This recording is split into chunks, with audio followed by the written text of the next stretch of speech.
getting America back on track. Bill Martinez live. And that is our mission, right? And it's going to take all of us, all hands on deck required. Forget about Republican or Democrat or Independent. It has nothing to do with that. It has everything to do about this country and this great experiment, great American experiment that is 200 plus years in the making. The question is, what will we hand to the next generation? Bill Martinez here with you. Bruce Kauffmann is with us right now, award-winning syndicated columnist, historian, author, and speaker. His work has appeared in magazines, newspaper nationwide. He regularly lectures on a number of historic topics, this being President's Day 2017. We wanted Bruce to come on and give us a little history lesson because this is what he does. So, ladies and gentlemen, get your number 2 Ticonderoga pencils. I think those are still available. And some notepads and get ready to take some notes because the professor is in the house. Mr. Bruce, how are we doing, buddy? We're doing great, Bill. And I just want to say happy President's Day to you and 45 of the 50 states in our union, because in 5 states it's not called President's Day. Oh. This is a really interesting little history lesson. In Colorado, Ohio, and Utah, it's called the Washington and Lincoln Day. Mm-hmm. In Alabama, for reasons I do not know, it's called Washington and Jefferson's birthday. That would be Thomas Jefferson. Mm-hmm. And my favorite is that in the state of Arkansas, we are today celebrating Washington and Daisy Gatson Bates Day. Now, I'm sure your listeners are wondering who Daisy Gatson Bates is. She was a civil rights leader back in 1957 who was instrumental in the integration in Little Rock, Arkansas, of the Little Rock Nine black kids who wanted to attend the all-white public school in Little Rock, and she was the one who helped facilitate the compromise that got them in there. So, to their credit, although I'm not sure why they chose President's Day, yes, it is Washington Daisy Gatson Bates Day today. Well, there's a lot I want to talk about regarding President's Day. Okay, I'll tell you what. Let's stay on this because in the next segment, I want to talk about the current events here. Okay. The things that are still bubbling, and I think that could be coming to a boil right before our eyes, something that we thought maybe had gone away, but I think it's exposing a lot of things. President's Day. Let's talk about its. I mean, first of all, Arkansas. I mean, that is very interesting that you would combine what I would think one of the hallowed days. I mean, first of all, the Congress and, federal government has been messed up over it because we used to have Lincoln's birthday and then we'd have Washington's birthday, and they said, let's, for economies of scale or whatever, let's pull it all together and then to homogenize it with a couple other people just for fun, I guess. It really dilutes the whole idea of what President's Day is all about, doesn't it? It absolutely does. Congress, I will give Congress. Yeah, this drives me crazy. Congress did this, of course. It was called the Uniform Monday Holiday Act, okay, in which they took a whole bunch of holidays and they just mashed them together, and they said we're going to have a 3-day weekend so that we can have Monday as a holiday so people can go out and shop and merchants can, make a lot of money and so on. And that was pretty much the idea of it.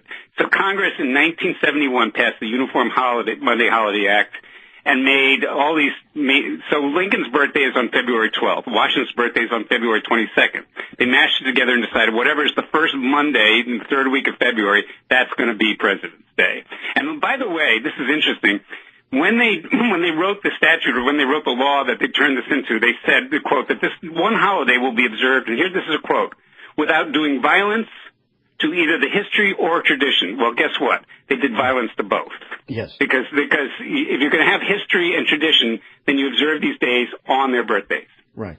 Well, the thing is, you always love it when government says this is what they're going to do, because they have trained us well. Whenever they say this is something they're going to do, like give you national health care that you can keep your doctor and your same plan, it's just the opposite. Right. I mean, it's the screw tape letters all over again, you say one thing, you mean something else. Wow. I mean, this is what we have to deal with. This is today's speak. Why can't people just say what they mean? Yeah, absolutely. So then we have this thing called President's Day. And again, it's different. And this is one thing I will agree with, though, the Federalist principle, which said the states get to say, okay, maybe we'll go along with what the federal government is telling us, and maybe we not. The Federalist principle gives us the power to decide whether we're going to call it President's Day or whether we're going to call it Washington and Lincoln Day or whether we're going to call it Washington and Daisy Lee Gatson Day. So, I mean, there is that the states do have the right through the federalist principle that the Founding Fathers put in our Constitution, which is to say that the federal government has certain responsibilities and the states have their own responsibilities, and the two shall not meet. Although today, of course, as you and I both know, the federal government has taken over so many of the responsibilities that the Founding Fathers gave to the states. Right. Well, and I agree with the federalist principle of the, and you and I have talked about this at length, the 50, experimental laboratories that we have, that when they operate as intended and as designed, I mean, it's awesome. We get some great things. But I think every once in a while there are things of a national interest and national import, like President's Day, and what it represents. And today, looking back at President's Day of these two iconic presidents, and here we are with a new president, and you go, how can I connect the dots here? Yeah. That is the $64,000 question that we're all dealing with right now. And, we can go into this in terms of the histories of the presidencies in their initial stages, Washington, Lincoln, and Trump. Mm-hmm. There are so many differences that I wouldn't even know where to begin, other than to say, of course, that Washington, when he became president, he was still trying to figure out how to put together this federal government. The Constitution says that all executive power shall be vested in the President of the United States, but it doesn't say what that means, what executive power means. So Washington, the brilliant man that he was, working within the constitutional prescriptions of his office, acquired enough power to do his job. And Lincoln, of course, when in his first days of office, he's got a civil war to deal with. Exactly. So we have different circumstances here, but in terms of how all three presidents have met their unique challenges, Donald Trump still got some explaining to do. Well, is there, maybe a spirit of civility, kind of like what Marco Rubio had called for here recently, and I thought so very brilliantly, is that we need to have some overarching principle here of what we're trying to accomplish. Yes, you've got somebody who doesn't know politics, doesn't know D.C., and I think he's finding out really quick. There are a lot of moving parts here.